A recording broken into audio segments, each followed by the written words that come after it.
In Celtics post-game show, Celtics lose to the Lakers in a game that didn't feel that close, Bobby.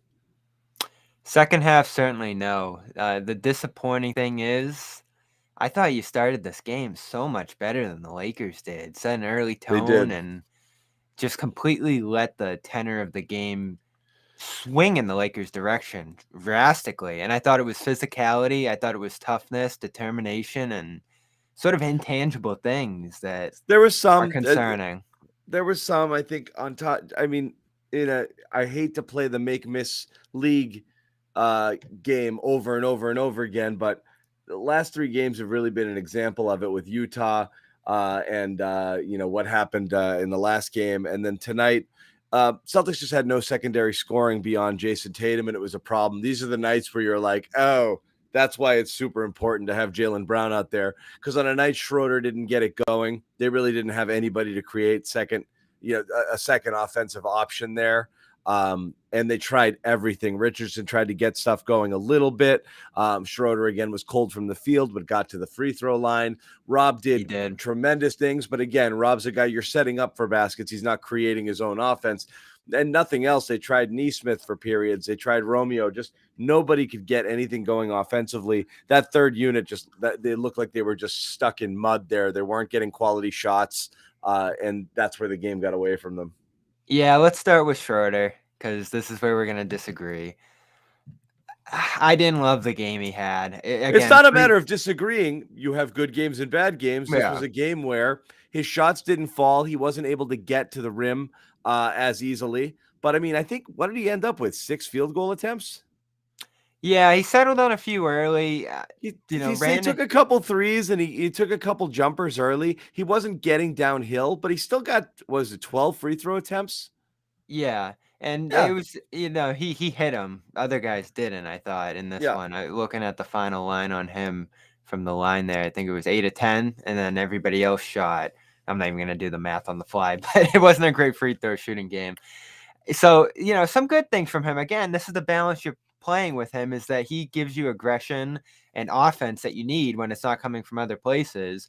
But other times going downhill in the traffic, taking some ill-advised But he shots. didn't do it much. That's the whole point. He took only 6 shots, just if he just didn't make, he missed 3 threes, and that's it. It wasn't like ill-advised. He just didn't have a good offensive game. It wasn't one of those games where he was just getting by people. Another miss was on that little, show me fake that he missed a bunny. It really wasn't, he just wasn't able to get, where he wanted to go, and he wasn't able to get into the paint and That's fair. and get a shot off. Right. I guess some of the other things too I just didn't love about his game, and this one was the pacing. At times, just playing a little slow when it seemed like the Celtics want to speed it up there. He had a strong start with 5 assists in that first quarter. Needed someone to really settle the offense down later in the game, and Tatum was pretty bad in that regard. Smart had his worst game in a while here, and Schroeder didn't step up as the steady hand that they needed. Not that that's his job per se. I think he is the one to be aggressive, take the risk, and score.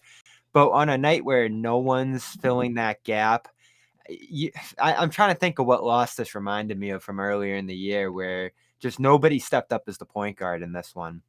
Guys were looking for their shot. Tatum had an excellent scoring game. Smart was just a mess offensively outside of some good passing to Rob, I thought. And Schroeder was looking for his shot too, but nobody really connected things here, especially on the break. I thought they were a mess trying to go out and transition, even though the Lakers turned it over a million times. And that was the difference in this game. I mean, Russell Westbrook just commanded a dominant fast break effort that no one on the Celtics could match. I mean, you had offensive fouls on the run in this one as Boston, throwing passes away right when you got steals. That was the difference in this one to me. And it's so disappointing that this one becomes a blowout, because, again, you started this much better than them. The Lakers were a relative mess from the field early on outside of LeBron. Davis was slow. Westbrook didn't score for the first 10 minutes of the game. And you essentially just get run out of the gym in that second half. You got to be better as a transition Tatum didn't defense. have help. Tatum had a good game. They just didn't have any help offensively. Yeah, Grant was awful in this one. Everybody, Grant didn't have a good game. Schroeder wasn't able to be, a force offensively. and then there's just nothing else behind them. There was just nothing there. It just was one of those games. Al was quiet, as Al missed a well. few tough ones. They got him some good looks. He missed a bunch of open threes, and it is what it is. Just on the whole, 10 of 33 from 3-point land, and that was a story where they just, like I said, they just weren't really knocking down any of their shots tonight. I mean, Grant Again, though, I think if was a you non-factor. Minus 21 in 13 minutes. Really didn't do much offensively. Had that big block of Davis. Obviously, that was his highlight of the night. Neesmith, a little bit of energy late, but when it didn't really matter, again, you could see they were, they went to Pritchard early. I know people will talk about the garbage time lineup that they had there with Ime waving the white flag with 5 minutes left, but Pritchard came in to start the fourth. They were looking for offense anywhere. Neesmith came in pretty shortly after, too. Yeah, they it were was rotating that in. obvious Ime was looking for offense somewhere because he wasn't getting it other places. And that was, I think, why he tried those guys. It didn't really turn into much. Again, you're just not getting it. They even said it on the broadcast. Van Gundy said it. They're, what we've been saying for years, but they're looking for impactful minutes from one of those guys. And again, you play Romeo 16 minutes. Do you remember any of them? No. I think he had like one basket, I remember. He had a couple.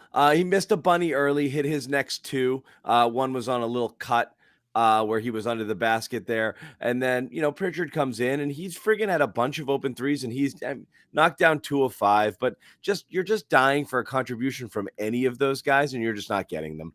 And it is what it is. And, I think you ran into kind of Bobby missed her friggin' victory lap prediction here. Celtics win easily. Listen, the one I gave the Pats was probably more important anyway, so every streak's got to end. Yeah, I know. I mean, come on. We come on this show and talk about the game. I mean, what happened here. This is what we get into with Schroeder. This is what we get into with Schroeder, too. Like, I like the season Schroeder's having when he gives up some live ball turnovers and it takes some ill-advised shots that I don't love and doesn't command a good offense. Like he didn't do anything wrong tonight. He had 5 assists in the first quarter. Then none after that. I know, but I mean, we're talking that he had most of his misses in the first quarter. He just wasn't enough of a factor. We want to update a couple people here. Josue is in LA. Jimmy Toscano's lubing up right now. He might jump on later. Sherrod's also in LA. We're gonna hold the line for a little while till those guys join us. John's always leaving the door open for Jimmy. Door's always open for Jimmy. He knows he can come. Though I got a quick trigger. Why are people so mad at Ime tonight? Can you guess? The guy he left on the bench, right? I mean, that's what I would have guessed it is. There's probably several reasons, but I was shocked that they left Enes Freedom on the bench for almost all of this game. You kind of had a sense that things would reel in a little bit because of Al coming back and Rob being out there this time around. But Enes played so well in this matchup the first time, didn't he? And, played well against the size of Philadelphia. And let's just face it, the overall production he's putting out there, you can't deny it. On Clean the Glass, he is in the 100th percentile of on-off guys. He is the best on-off player in the NBA right now. Can talk about short minutes, matchups, blah, blah, blah, whatever you want to do there, but it's impressive nonetheless. And to not use him at all tonight, maybe a tough matchup. Maybe you're worried about the defense there, but they played bad defense in this one anyway, and you needed some cleanup garbage buckets. That's what he's been giving you. I thought you messed with a good thing there in terms of leaving him on the bench. Now, I don't know whose minutes he would have taken. Probably go Horford in this one. I didn't think Horford was that great. And, you probably need to tap into that offense that Freedom can give you a little bit earlier. I don't know. Is that what the commenters are mad about? I don't know what they're mad about. I don't think Ime did anything wrong tonight. I think, again, there's no reason to overreact to things. We make it more complicated sometimes than it needs to be. This was just simply a door.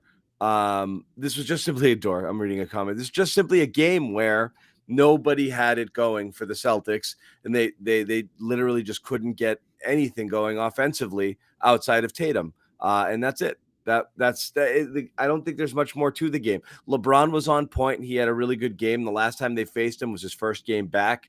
He was operating at about 50%. It looked like he was done playing by the half anyway. So it was a different team here. It was paced by LeBron. It's still the Lakers. It's still LeBron James.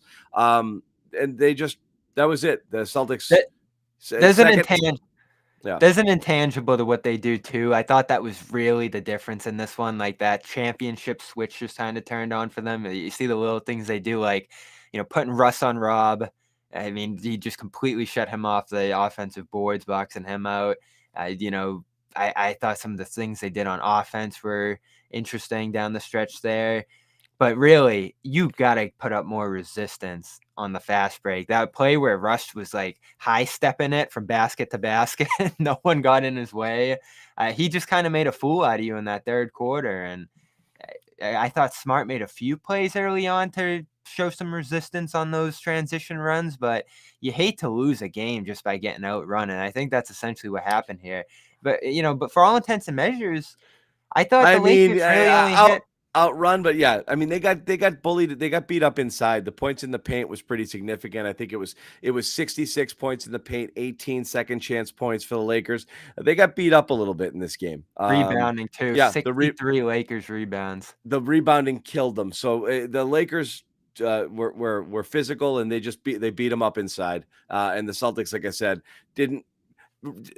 Lakers amped up the defensive pressure. You could see a little bit in the third. Those possessions, the Celtics really had to work for it. They were not getting quality shots there. And like I said, that's definitely where the game got away from them.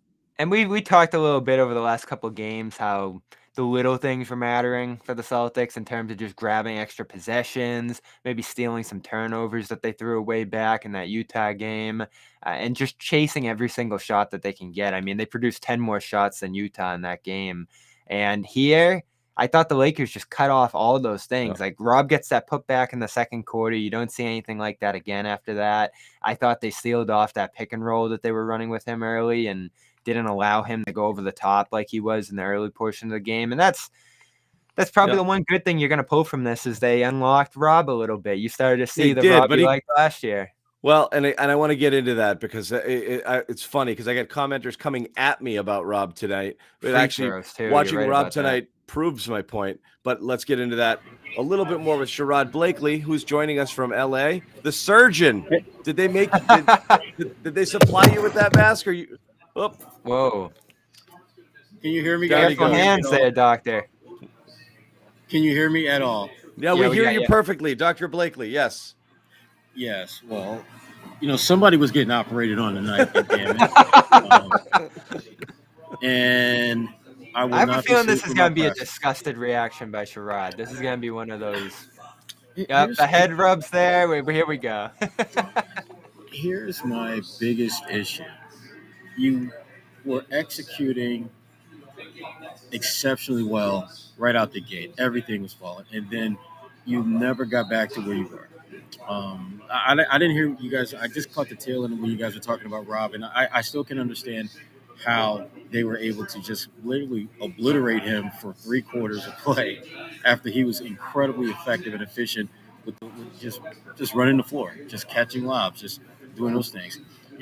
When I look at this game, the one player I would say that probably I think was the biggest disappointment for the Boston Celtics was Dennis Schroeder. His impact. That's where we started. Yeah. Yeah. He didn't impact the game.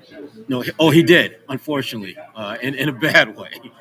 He was just a non-factor. And I mean, I get it. The crowd was on him pretty good when he was out there, but damn, I mean, he was brutal tonight. This was one of the worst games he's had as a Celtic. And his numbers, they don't reflect how bad he was. I mean, I think he had like 5 assists. He had them all early. Right. He was horrible. I felt the same way, Sherrod. Like, he just did not command I just thought he was a non-factor. I didn't think he was horrible. Horrible would be if he was just holding onto the ball forever and just hunting shots and not getting things and taking bad shots. I just didn't think he just didn't impact the game at all. At all. And we've been spoiled. Let's be honest by his play. We've seen bad Dennis. I didn't think this was bad Dennis. This was blah Dennis. I say bad. Bobby's on your side. I to me, he was just I just thought you needed non-factor. someone to run the offense here, and he was chasing points. It's great, but that wasn't enough in this one. You needed guys to start connecting, making the Lakers work a little bit defensively, and you're just giving them too many turnovers. That was Tatum's problem more than Schroeder's here. A couple lazy ones for Tatum. Yeah, those plays where you just go downhill in the traffic, and Schroeder did it against Gobert in Utah. He does this at times where it's just kind of a black hole, and you love it sometimes But because of the Tatum did that. aggression and those sort of things. Tatum did that a ton though. After Tatum's hot start, the next quarter and a half, he was just dribbling to nowhere and would look up and realize he was trapped, and he was throwing the ball away. So he got himself into some trouble there too. I think that hot start is always, it's a good and bad thing for him, because then he's like, I can do anything, and he definitely, he came back strong in the second half, but second quarter, a lot of the third quarter, Tatum kind of disappeared. Yeah, he ends up having a big scoring night though, and carrying the offense. So I guess you give him an excuse in that sense. I felt like they pressed Schroeder though with bringing the ball up, doing the things a point guard needs to do in this one, and after the first quarter, the distribution just wasn't there from him. You couldn't get other guys going on the break. You couldn't execute the break at certain points in this one. And again, you had all the turnovers you need. The Lakers were incredibly sloppy here for the whole game. I don't think their turnovers ever really slowed down here, and that fourth quarter didn't really matter. You just had no one to push it up the floor. I'm not calling out Schroeder in particular. No, but that's what I don't get is if you went down the line, and this is to me, it's always a matter look at of Smart too. Smart didn't have a good game. That's the whole thing. Is like Schroeder has such a target on his back. I end up defending him when I also agree he didn't have a great game. I find it so strange that he's the first person people pick on when Marcus also had a bad game, and really didn't do anything, and looked like he was hunting for fouls late in the game as well. Didn't do a great job running the offense. Didn't get people involved a ton. In it either. He didn't have a terrific game. Grant was bad. For whatever. Grant was really bad. Yeah.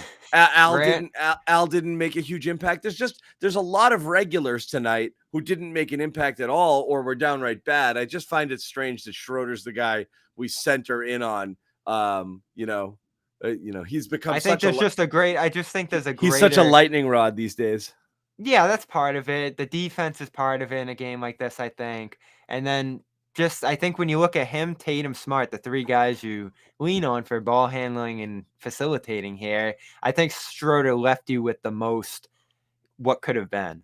Like Smart did a lot of good things with Rob in the pick and roll, led the team in assists. Tatum gave you all that scoring. It was like, what was Schroeder's big contribution here? There wasn't much. Some early assists and some free throws. So it just wasn't an outstanding game by a player who has built a high bar here, John. I mean, come on, let's be serious. He's played better than this. The bar for him is up closer to 20 points and overall better. Yeah, you're used to it. He averages 18 points a game. You expect him to go out there and score. He just didn't have a great night. Again, got to the free throw line.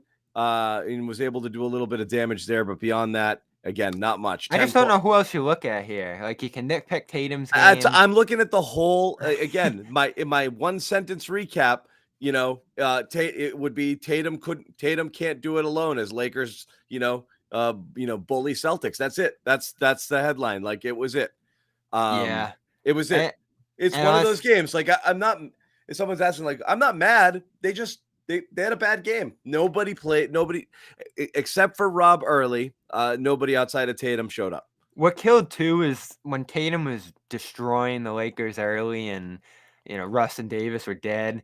LeBron was right there with Tatum. It was quiet, but he just kept piling on the makes, keeping it a one possession game, and didn't allow Tatum to create any separation there early. Tatum slows down a little bit into the second quarter, and the Lakers jump on it from there. Yeah.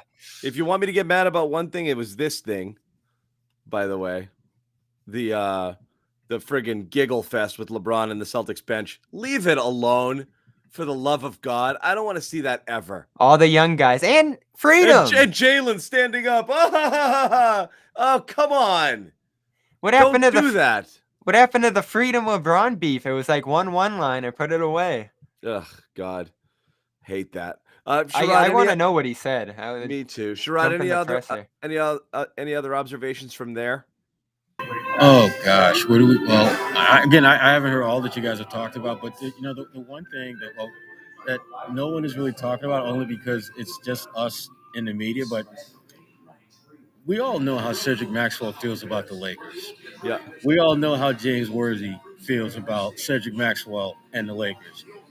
No disrespect, but James Worthy has been talking more shit than I've seen any ex-NBA player talk about a game that they had absolutely nothing to do with in a long time. I sent Josue some of the video that I saw because he's been on here, and I mean he's got the cigar. I like literally lit up on camera, like lit that shit up on camera, and it's just absolutely giving Cedric the riot act. It's just absolutely hysterical to see beef that is fucking decades old Yeah. come to life. It doesn't go And anywhere. Yeah. no. I mean, that again, part of the sideshow between the Lakers and the Celtics. But bottom line is, this was a bad game for the Celtics. I mean, we're talking about different players and things of that nature, but overall, this was just a bad game for them. It's a bad game. Yeah, and the way that they have been playing, they were due to have a game like that. But to the point that Bobby made earlier, and I think it's true, the Lakers did enough dumb things early on where the Celtics were like basically a 2 to 3 minute really good run from possibly getting this thing under control and not allowing the Lakers to just kind of pull away the way they did. But again, I mean, I'm not like, and as far as like Dennis Schroeder is concerned, he's changed the calculus by which we judge him now by his play. Before, That's what I was he just kind of, saying. yeah, and that to me is why I think that there's more talk about his play because he's been so damn good and he's been so incredibly consistent like the last couple of weeks that to see him play the way he did tonight was just a little bit jarring.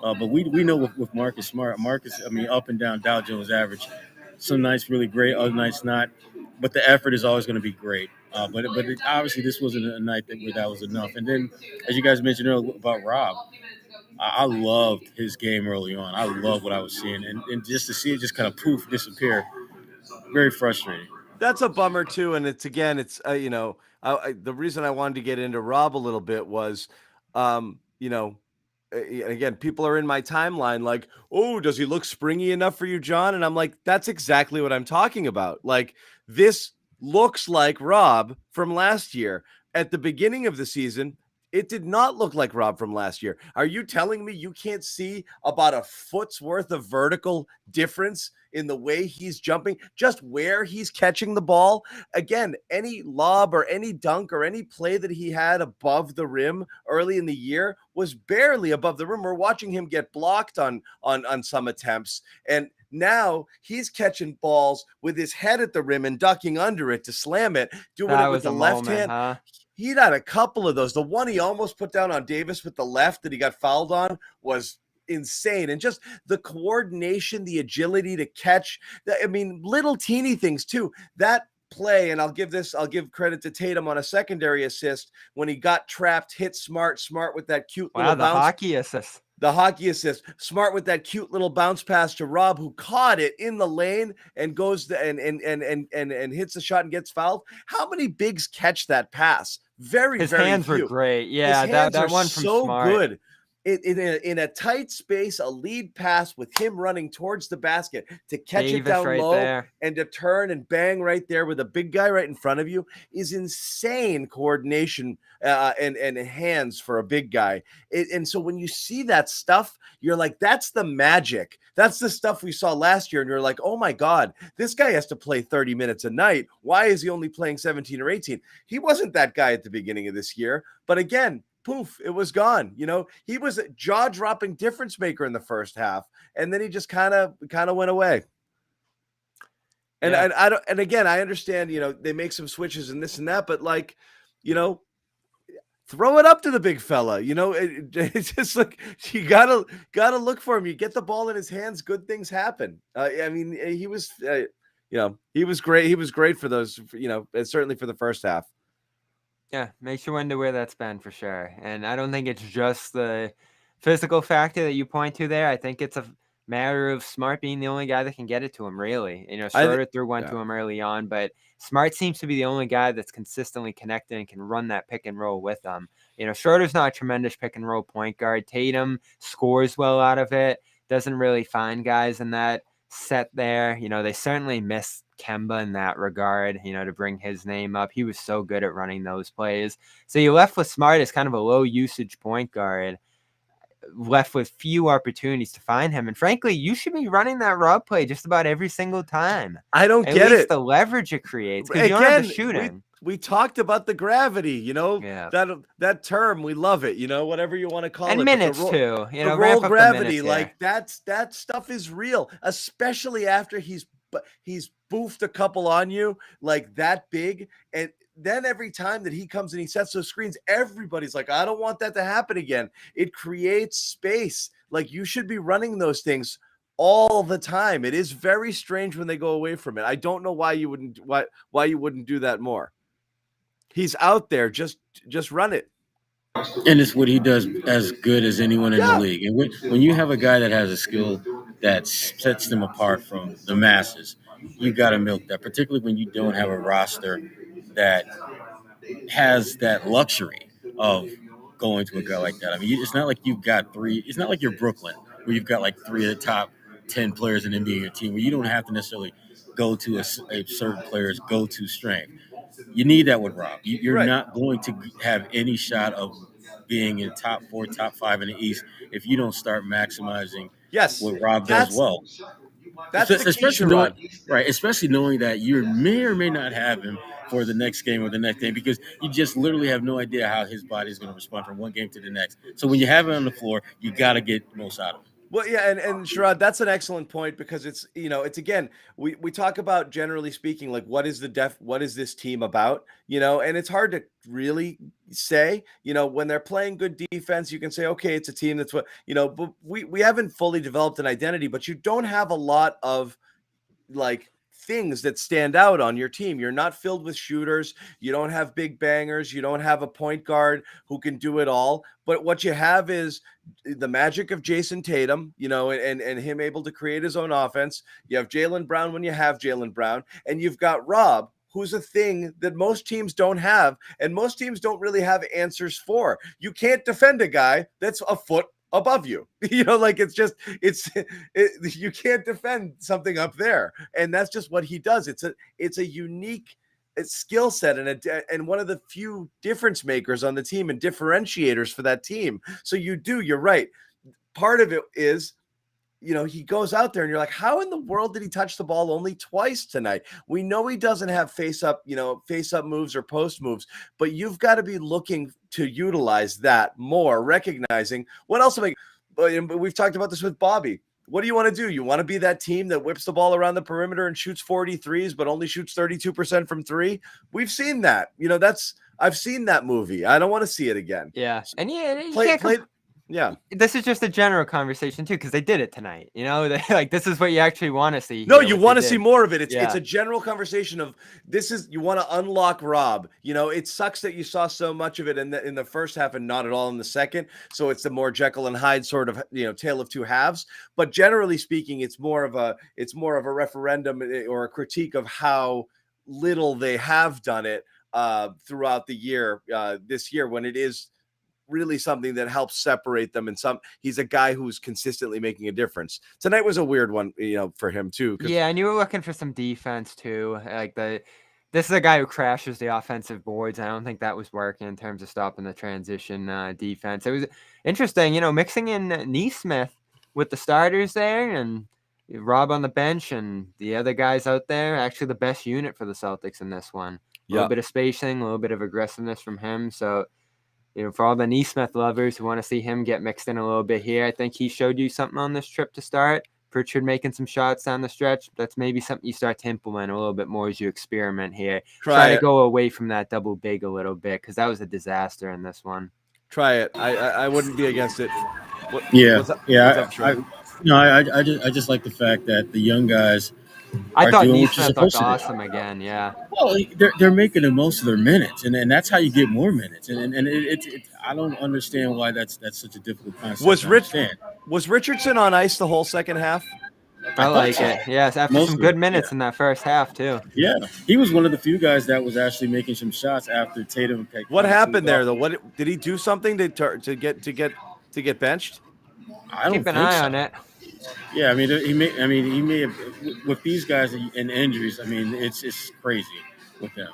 You just never know. But he was good. I mean, I thought that in the first half he did a lot of good things with them. I thought his defense wasn't too bad. He was knocking down a couple shots when they were there.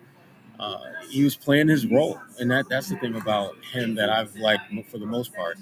The role that they need him to play, he's done it, and he's done it at a fairly high level. He's not by no, he's never going to be, Steph Curry type shooter. He's not going to be a Marcus Smart lockdown defender, but he is a guy that's shown the ability to knock down a wide open mid range shot. He has shown the ability to defend multiple positions, and if you're the Celtics, you like that. But like so many of these guys on this team, his health is an issue every single game. You just don't know. You don't feel confident that he's going to be healthy enough to go from one game to the next. He's kind of had a weird one, right? Because it was sickness, it was migraine, it was that kind of stuff. So But let me I think ask he you, did have a physical one mixed in there too. But 11 points in 15 minutes, you're right? Or Zannis, not Richardson. He's not here.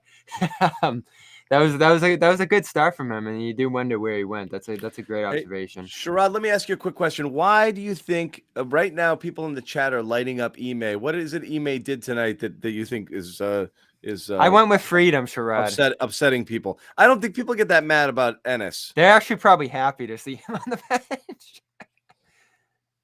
I think with Ime, it's more than anything else. He takes chances with different rotations, and they don't work. I mean, you go with Richardson, he looks like he's doing well, and then you go away from him, and you don't make a change that makes the team better. You don't make a change that kind of flips the script a little bit. Tatum had it going on early on, and then he had that lull. One of the things that Ime is still trying to figure out is when they hit the wall, how do I get them back on that treadmill and pick up when they were playing well? I still think he struggles at times to figure out the right combinations of players. This was a game, for example, where you had Grant Williams out there. I thought way too much. Grant was brutal. Defensively, when he's switched out there and he finds himself having to guard Russell Westbrook, that's never going to end well. I'm seeing some tape. Here's the problem. The problem with that is he actually tries to get up on Russell a little bit, and that's just why. If he's behind the 3-point line, the step that you take is one towards the rim, not towards him. Yeah, that's what I'm seeing right now, John. It's just video after video of Russ turning the Jets on and just torpedoing past Richardson. So that was probably the end of. No, I know. Night. Yeah. They allowed him to get going, and that's the problem because you want him to be a jump shooter as much as possible. And they did early on, all those bricks on the wide open shots. Yeah. We're gonna bring Josue on in a minute. I just need a thumbs up that he's good to go, and he's gonna join us from LA as well. There's Josue. What's up, kid? What's going on? That was a quick intro. I thought I had more time. What's going on? No. You've been fiddling there, but I was like, yeah, we got to give the people what they want. Look at these courtside seats here. Freaking Jack Nicholson, Ben Affleck, J-Lo. Yeah, Ben Affleck didn't like my Google hunting lines. He wasn't into it. No, best seat in the house right there. It's interesting because after they put him on a big screen, I felt like everyone just sort of, obviously there was a loud ovation, but then the Lakers just closed the door on the Celtics. I don't think there's any relation to that, but I just think the way it is in here with the celebrities and stuff, like that celebrity couple right next to the Lakers. Oh, man. Look, I thought the Celtics in the second half, you look at their approach, and it was just the offense just ran dry. Like, it got to the point where the defense couldn't sustain anymore, and they were running at – there weren't guys that could score, essentially. I love to see Josh Richardson attack the rim the way he did in the first half. Neesmith hit a shot coming in, but when you have to rely on those guys or those type of guys against the Lakers, regardless of what the record says, these are the type of guys, and look, and they proved it, right? Whether it was bully ball, whether it was just clamping down when it mattered most after Jason Tatum scored 14 points in that first quarter, it was just that muscle memory, veteran, we're going to snatch this away from you, and what are you going to do about it approach? And the Celtics just didn't have a response offensively, and I felt like on defense, they just started to deteriorate as their confidence was just wasn't there on the offensive end. Yeah, I don't know. If we go around the horn here, was it offense? Was it defense? I feel like this was a defense one. I think offense. They were just. I think I don't know. The more they ran out of offense. I mean, Yeah, and they were nobody different. outside of Schroeder Tatum was could itching to score. go off, but it just didn't happen for him. Nobody Yeah, had No, but it. they that's the were- offense. I thought it was the offense. They were bucket for bucket with them for 2.5 quarters here, and then all of a sudden you just let the Lakers run out uncontested the way they did. You got to have some more pride just in I know, sense in but transition defense, because again, you had a close game, maybe you lose by a couple buckets on some again, bad you offense. make more baskets. You're not stuck in transition, and that's really what it comes down to. I just think that was it. They just didn't make enough shots. They didn't have any semblance of an offense in that second half. Really, in that third quarter, that's where the game got away from them. That was it. There were a lot of issues here. I just think getting didn't play blasted perfect, the way but they did played in the third was bad. They went punch for punch in the first half. Yeah, I just but think it got John, away from them. Rob, in that first half, by your standards, that's damn near perfect, right? That's what we just went through the whole thing. I was like, that half is what you want to see, what we've been waiting to see, and what I was, why was I freaking out early in the offseason, in the preseason, early in the year? We didn't see even one of those types of plays. He just wasn't doing it. He wasn't especially doing against that. someone like Anthony Davis. But he was Anthony Davis. Anthony Davis was getting work. I mean, Rob was going up and over him. Anthony's like, who is this guy? Like, what the? I remember Jimmy was in the locker room with me. I remember when Davis was with the Pelicans. Rob might have been in his rookie year or his second year, and Davis is at the height of his powers. And you guys remember this game at the Garden?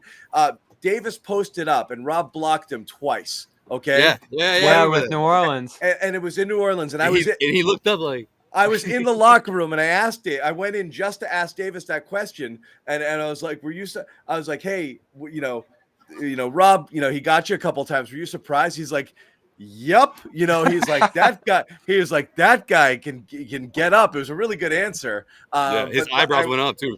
Yeah, right. His eyebrow, big one brow. rainbow. Yeah, it was an arc, one big arc, one big arc. Oh man, I miss New Orleans. I remember Davis. I went into that locker room just to ask him that, and I was like, "What'd you think of that?" And he's like, "That guy gets up, man. He gets off his feet quick." I swear he forgot about he's that. like, "I did not think I did not think I could get that shot blocked," and he did. So he got a taste of Rob early. I remember that little exchange, and this time he was looking up at him. I mean, he was up and over. And I thought Ime positioned him nicely in this one, right? I mean, before the game, Sherrod, you were there talking about how he can expand his offensive game, and that that's something that he knows that Rob has in him. And then you go out and you get 2 lobs against someone like Anthony Davis. Like, talk about a confidence booster. But I don't know. I just felt like after halftime, it was sort of that. I don't want to say the Celtics reverted to bad habits, but I just feel like they just didn't have. They did nothing offensively, and they just got bullied. I mean, they did revert back to bad habits, and they had this bad habit of not being able to milk something that's working for more than a quarter or a quarter and a half. That's a bad habit. When you have something like, I mean, look, we just saw damn Bill Belichick basically call one freaking play for the entire damn game, and lo and behold, it worked. It worked.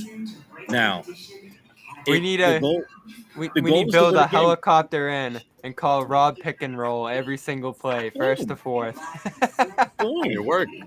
If not, he's getting to the free throw line. They were pissed. Am I the only one? Because Sherrod was sitting we were sitting 1 row apart.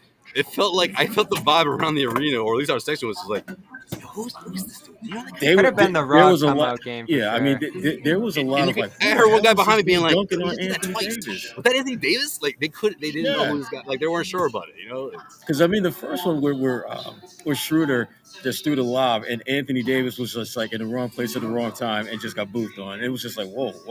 That weird kind of low key, like, ooh, that crowds have. That's what happened. Right. And I'm thinking, like, this is something that you need to keep milking. That is as crazy as it sounds, forcing Anthony Davis to have to defend above the rim, that's hard with a guy like Rob. He's so damn athletic, and he clearly had his he had his jumping shoes on tonight because he was way above in the first half. Well, Josue, you were there. Different LeBron, I thought, than the one we saw last time. Obviously, coming off the injury. John didn't like the joking with the bench. I don't know if you saw that. Him running up the floor after the Schroeder call. I don't like it either, John. He kind of took over the energy of this game in many ways. I don't like seeing that either. I just don't. I think Not I think in the game. Yeah, if It's bad enough after. In the game is terrible. Yeah. I wonder what he I said. thought, doesn't Freedom have to have a conversation with him? Like, what happened to that? Like, I don't. Freedom was giggling. So he's not mad at him anymore. He's over it. The all one buddies. I don't liner get into got it, him, but, whatever it was. I am dying. How to upset know are what you he in said. this? Explain you. Like, I don't. He could have only that little exchange could have only been 2-3 words. They must have been a good few words. Like, it better have been. At least if it was a great joke, then give some leeway there. But man, he stepped on them and Russ did too. And you know, you had a Lakers championship core, Russ aside, but he's involved in it now. That I think just turned up the heat and said, "We've been getting punked all season. We got punked by this team in the Garden, and we're just gonna blast off on them in transition and out muscle them in the post." I haven't seen a team get 60 boards on another team in a while. Usually, I'm not big on the rebounding battle. I don't think it matters that much. But here, they completely cut off Boston's offensive rebounding, turned that into transition, and just blew through guys on the way to the paint. We just talked about Richardson's failures on the perimeter. Schroeder had an awful game defensively. And, Smart was smart, but kind of gave it away on the other end. Sloppy. It's true. If you cleaned it up a little bit, if you're Boston, this is a much closer game. Played with more poise and just had a floor general out there. That was a topic early on with this team this season. I remember asking Al, like, what do? You don't really know who, like, the point guard, the main guy, the main facilitator is on this team. And he kind of admitted that's a challenge. And this is a night where I feel like that was a problem. You didn't have your floor general, the guy that you can look to balance, be the steady hand on the offensive end there. You had 3 guys, and none of them were able to do it. Even Al. Al did some good things in that sense in Utah, and thought he had a rough game too here on the offensive end. And Grant, this kind of solidifies your Grant starting case a little bit, John. Again, another game where he comes off the bench, lost. Well, Grant started that last Lakers game, and he definitely had a rough go of it because he ended up on Davis a little bit. And early in that game, it looked like Davis was going to have 100 points. So I remember it just not being I don't think this was a great matchup for him there. And that happens with him, yeah. And it happens, it's you have to respect the limitations. I think, again, generally speaking, by default, Grant being one of those guys who is able to knock down some shots, it's not the worst thing in the world to have him out there. And also, when you put him on that second unit, you're not going to get what you get when he's running with the ones because there's nobody's out there giving him the ball. Attention isn't being sucked to other players, thus creating space for him to stand in those threes and make that impact. So he's just not going to have this with the second unit as he is with the first. He's going to have these kind of meaningless minutes. Yeah, I'm just not thrilled with the rotation right now, and I haven't been for a while. It's just rough. It's just rough when you've got Al and friggin' Rob together, and then nothing in that. Grant coming in as your big in the second unit or whatever. It's a weird rotation. That's why that's where I get him a little bit stunned. He didn't play at all in this one, really, Josue. Josue's giggling over there. I don't know what's going on. Is LeBron talking to you? Is LeBron like making a funny face at you now? Yeah. Bobby, how do you not like that? I mean, how do you not mind it? I actually wanted him in this one. I know I haven't been the biggest fan of him, but you can't argue against how he's played over the last 2 weeks here. So again, I was throwing the number out there. 100%.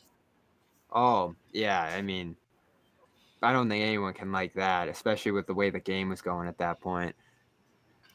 Again, I just think like the allure of LA, the muscle of the Lakers, that sort of thing just completely ran Boston over in this one. It was intangible things like the break, the rebounding game, and just the toughness and physicality of 64 points in the paint. At some point, you're just getting run over and you're not responding. You're the Bills on Monday night.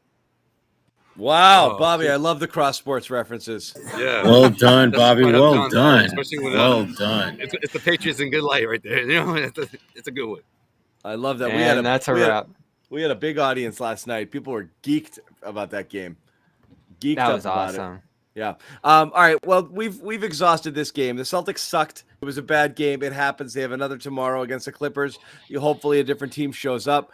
Ime rested the starters a little bit down the stretch there, so we'll see what happens. Jaylen Brown, I'm going to assume is out. We don't know. We didn't get into Jaylen. I'm not having the Jaylen conversation all over again. So we're gonna switch. Changed. We're gonna switch to the other big story of the day, which is the Pacers want to trade everybody. And what should the Celtics do? And can they get him for this guy? And what if we Don, give him?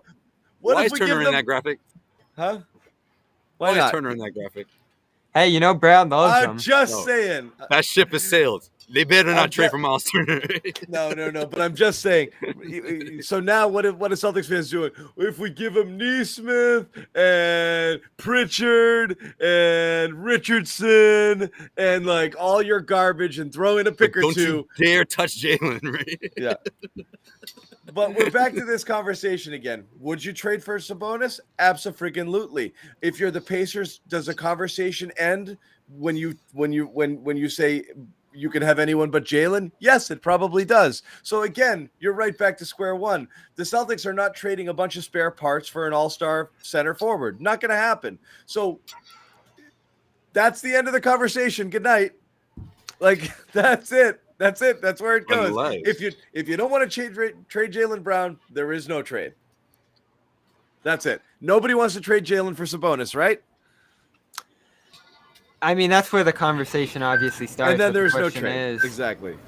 The question is, who does? That's the question I got for Sherrod. I look around Sherrod, the is the league ice right cream now truck coming by?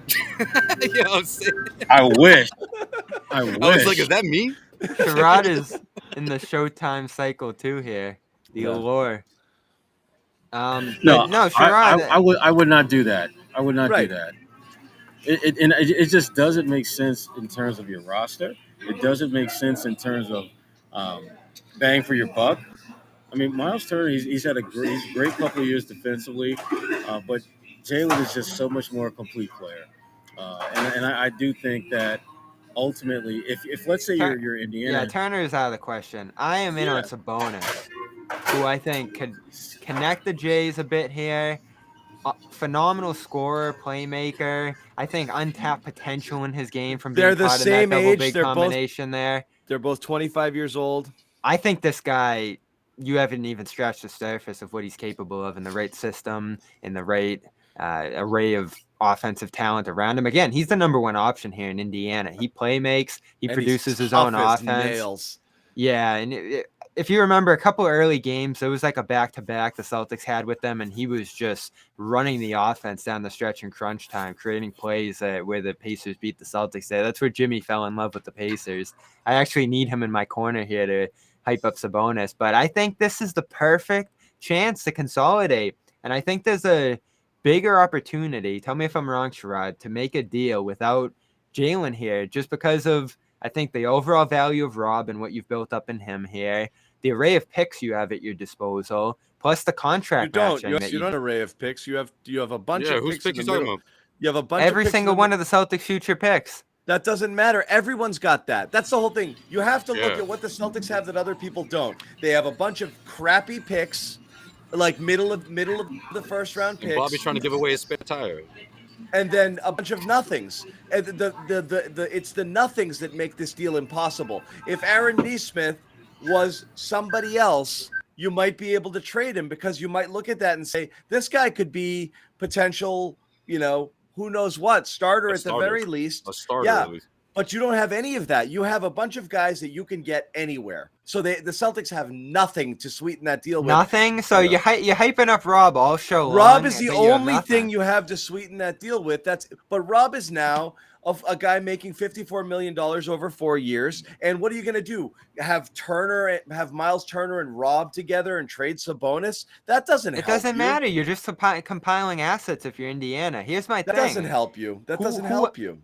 Who else in the league is enticing them in this deal? Because to your point, maybe Sabonis doesn't blow you away if you're Boston, but that's sort of a good thing. No, he does blow me away. Yeah, but I'm not quite sure if this is the OKC situation. I mean, I'm sure it's a rebuild to an extent, but like at the end of the day, they're going to look for someone that's an all, if not already an all-star, on the verge of it. I just think the criteria when you look at the Celtics as players, It's going to be Jaylen Brown. If it's not Jaylen Brown, then I think it would be silly for the Pacers to even consider a trade that's centered around Robert Williams or those pieces that John just mentioned. I mean, one, it's a good point by John talking about his new contract, but two, I mean, Rob hasn't even proven that he can give you a full season of health, like healthier. You know, like I just don't. I don't. Yeah, and that see obviously that came up in the Orlando negotiation. Sherrod, who do you think is the favorite to land Sabonis if you had to name one team? Oh gosh, at this point, I just think it's too early because I don't think we've seen enough games. I don't think teams have a good enough feel for who they have. I mean, when you look out there and you look at what Sabonis does, I mean, it would have to be a team that's looking to position themselves to take maybe one more step towards a deep playoff run. For example, the Knicks would be a team that would have interest in him.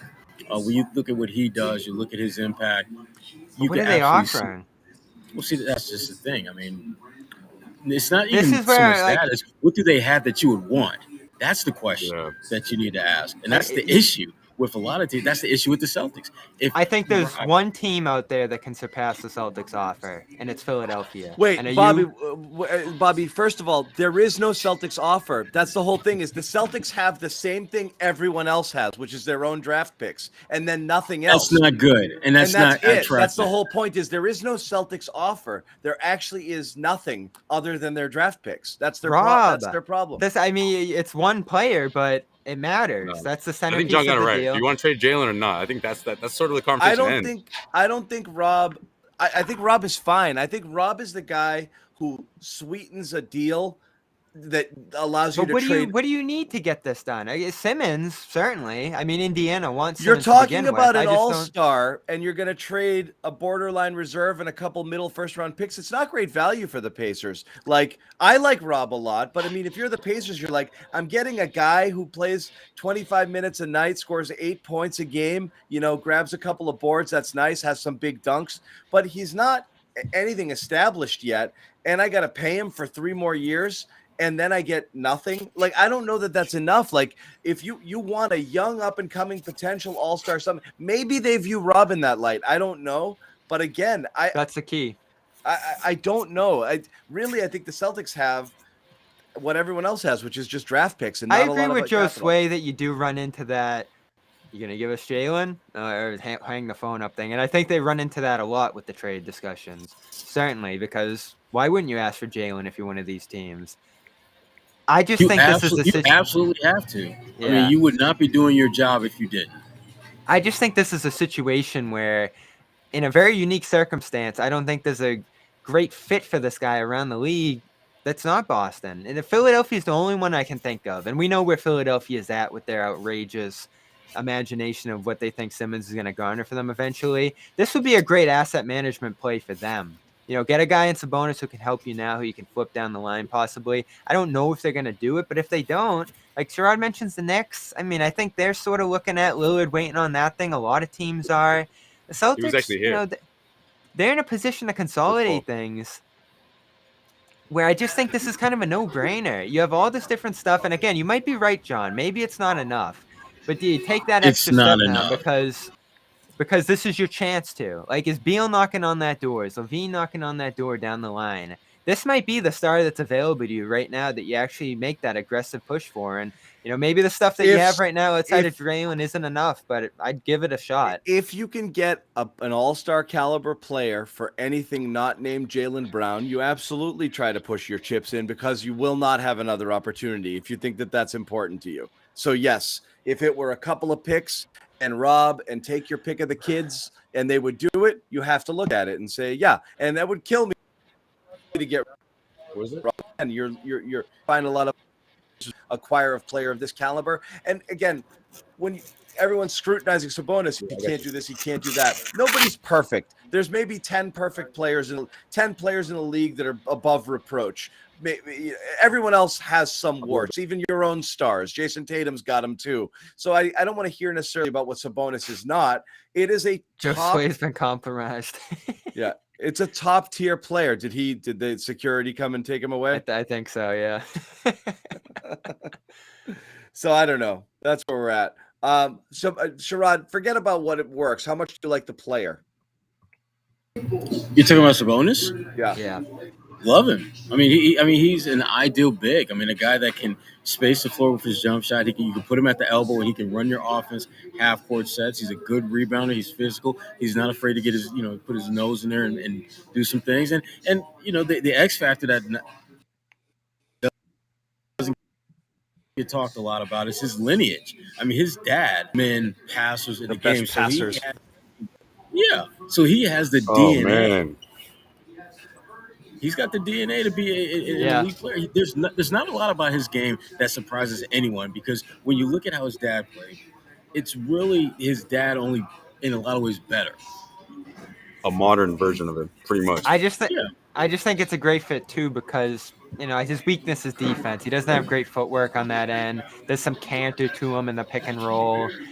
So you're gonna have to put him in a system that can protect him and play well around him, which we've seen with Ennis Freedom that you can do here, that you can survive with that guy in the lineup when you have good defenders around him. I love the idea of him playing off Horford, those two being able to go back and forth with their passing game. And really, you talk about the Jays connecting.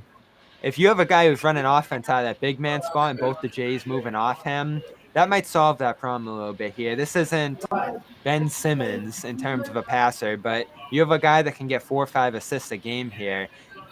I'd love to see him become a little bit of a better shooter to maybe solve some of the spacing issues that you have. You're probably still running a double big lineup at that point. But can this become a bigger deal? You got guys like Torrey Craig in Indiana. You got guy like Jeremy Lamb who's shooting 40% from 3. I feel like we're almost back at that Gordon Hayward. I made a joke earlier about that because there's so much on Indiana's roster that would help Boston that you look back on that trade situation there and said would have helped Boston in the aftermath of that. I just think there's so much potential here for these teams to get something done. It's just about how many picks you're willing to put on the table. And I don't even know if John wants to have that conversation because it gets heated. But we're sitting here talking about these picks still that haven't been moved. And I know it's not like win at all costs right now, but if you have an opportunity to consolidate, I don't know to what degree you get aggressive with those, but it's tough. Because again, I said earlier in the year, you start protecting those a little bit now if you're Boston. So I am torn on it.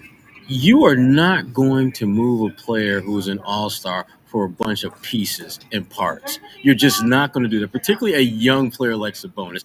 There has to be something of significant value that they're getting in return. And when you start looking at this, when you take out Tatum, future all-star higher picks. Yeah, right. The best option that you would have is Rob Williams, and you can't really count on that because you don't know if he's going to be able to play from one game to the next. So it becomes extremely difficult to see a scenario where they would have something that you would want, because they have lots of stuff that you want. But what do you have that they would? And plus, that's always guys, it. Let's face it too. I mean, Bobby, the secret's out. Like the Romeos and the rest of the league knows their pieces are struggling. It's been a couple of seasons now. Yeah. So I think the better question is: the veil has been lifted, and it's not pretty. Exactly. Yeah. This is an important question, right? I want to ask you all. Does anyone? I mean, do you guys all have an expiration date for these guys? Look, I'm not trying to get all gloomy or whatever, but realistically, between Tatum and Brown, yes, you are. You are. Is there totally an expiration date, or do you guys just want to see this thing through until they don't want to play each other? I mean, or championship, whichever comes first. This isn't the guy you give up Brown for. These guys are exactly expiration date. It depends. This is the stuff in the back. It's the stuff in the back of your fridge when you pull it out and you're like, oh my God, this expired 4 months ago. Like, that's how I feel about the prospects, Like, I didn't know until recently. And everyone knows about your fridge. I didn't know until recently that spices expire. And like, I was going through my spice rack and I was like, 2014. Oh, that's a good point. I was like, holy crap. I was like, you get this out of here. That's how I feel about our guys right now. I mean, it is food. Bad spices in the garlic back. Powder. Come on, John. Whatever it was, you gotta use garlic powder lasts forever, right? Nope. that shit's stuck to the bottom. It can't John's like, sweetie, I think this paprika is expired. I didn't know it could do it. It's a bonus. 25 signed through 2024, so there is no rush for Indiana to make that move. You need something real, and you're going to wait it out. I love how none of you guys answered the question. So I'll tell you this. I think that I did answer it. They expired a long time ago in my eyes. Not in the sense that they can't be passable, usable pros. The idea of them being stars or starter level guys. We did the summer league thing. We got so close. Wait, so you're saying that because so the way I'm understanding it, right, for John is this deal not even he's not worth Jalen's value, because you want to see these guys split, but you don't think this is enough. You don't think that's enough a value in return. John's for Jalen? talking about the young guys. I'm talking about our young guys. When you talk about what's their Oh, expiration no. date, they have expired. Josue's talking about I'm talking Jalen about and Tatum. Jalen and Tatum. Oh no, I still think you're gonna hang on to that for a bit. I thought you were talking about our young guys. The young guys to me, you're never gonna get anything for them. But what's your as you said, expiration the word date? is You don't up. have an expiration date for these guys? For Jalen and No. Jason? It's so far away. No. I don't think it is, Bobby.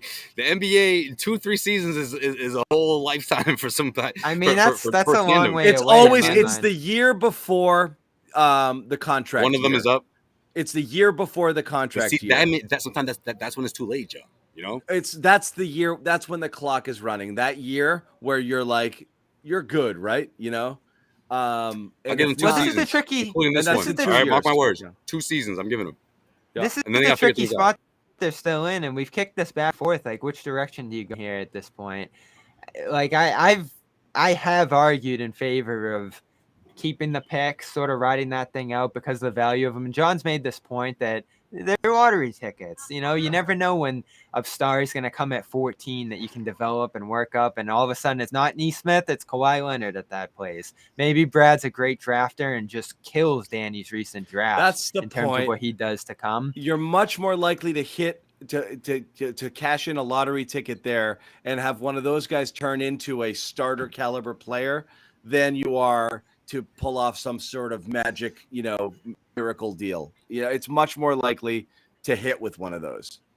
It is. You think you dropped the Rozier? No, meaning like look at the last year, just people drafted in and around, like as I said, is if you had right now, how many different people did you miss by one that if you'd gotten them instead, you wouldn't be worried right now. You're talking about Hero, you're talking about Anthony, you're talking about, Maxey, Desmond Bain, all of these guys. Sadiq's cooled down a bit this year, but I know that's your guy. But what I'm saying is, still mad. I'm still tight. Every team can look around and be like, I wish we had that guy. That happens every year. But there's still a chance you're going to hit one of those. There's going to be a star in the teens. There's going to be a star in the 20s. Celtics just haven't found them, and you got to keep taking swings at that. You might have a chance at another one here potentially in Schroeder. You hope. I mean, I still look at moving Schroeder closer to the deadline if there's an offer that blows you away. I think you just got to choose one direction here. You can't sit in the middle like last year. You got to start to set yourself up for something down the line. If a contender offers you a first for either Schroeder or Al because they think they're a Schroeder or Al away from winning a title and they're happy to give it, I don't care where you are, you do it in a heartbeat. I don't think you would do that I don't think Al would get that, but I'm saying anybody comes calling for Anybody comes calling for any of your veteran players because that's what they think they need to put them over the hump. Right, it's always a seller's market at the trade deadline. You do it if you're the Celtics. You don't even blink, and it'll make you worse this year. Deadline.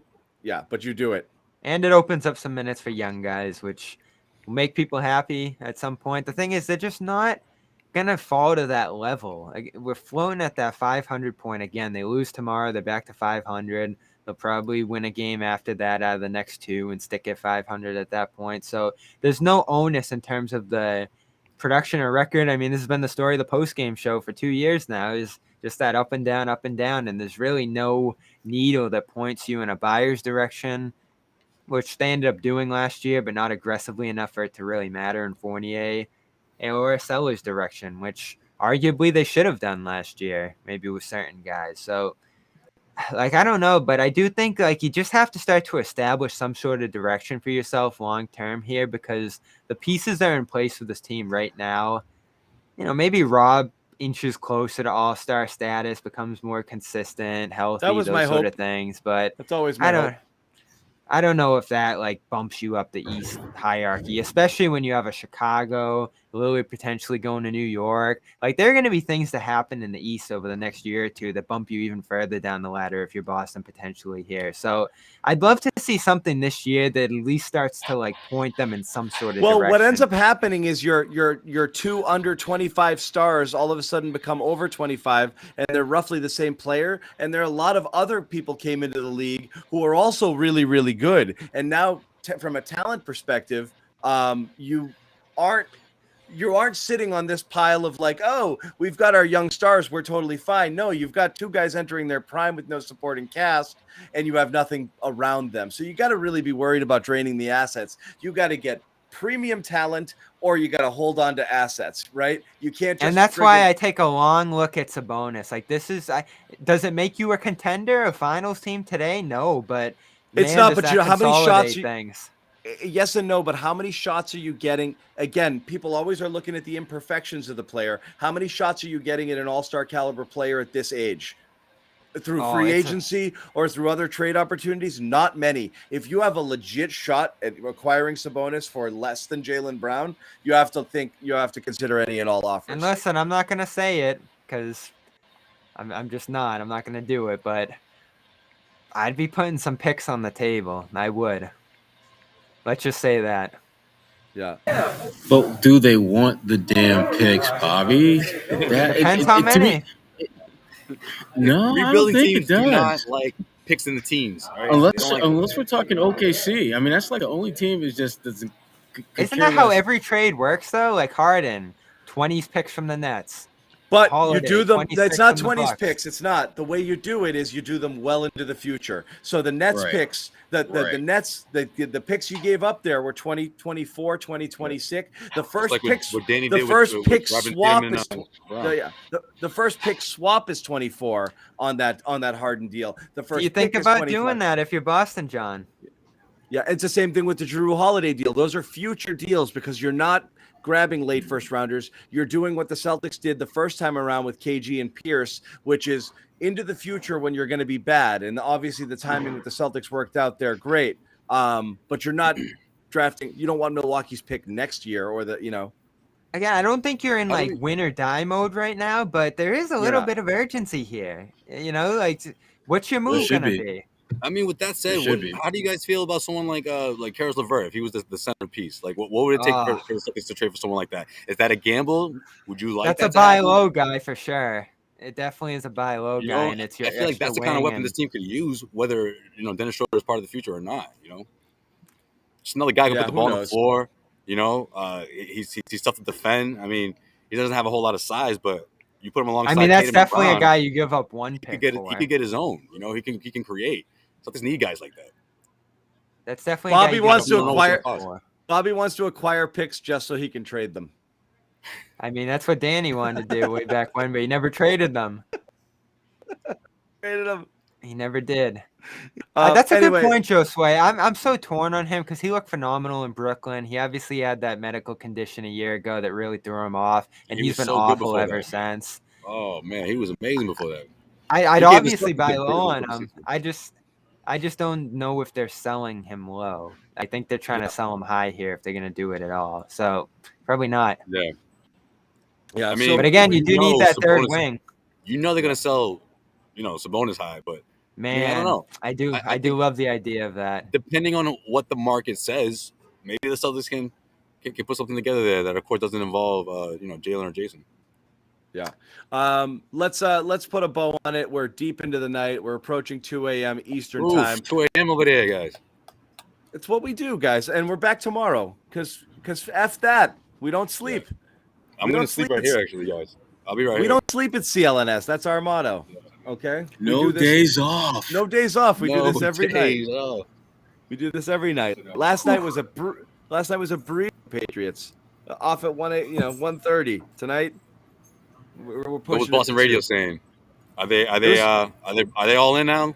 It was a victory lap for sure. It was pretty good. This was a great notch in a great feather in it's so hard to believe that happened. That was so crazy. Aussie Phil in Sydney right now. I love it. Hey, nice. Good morning. Nice. The Aussies always have these ones good.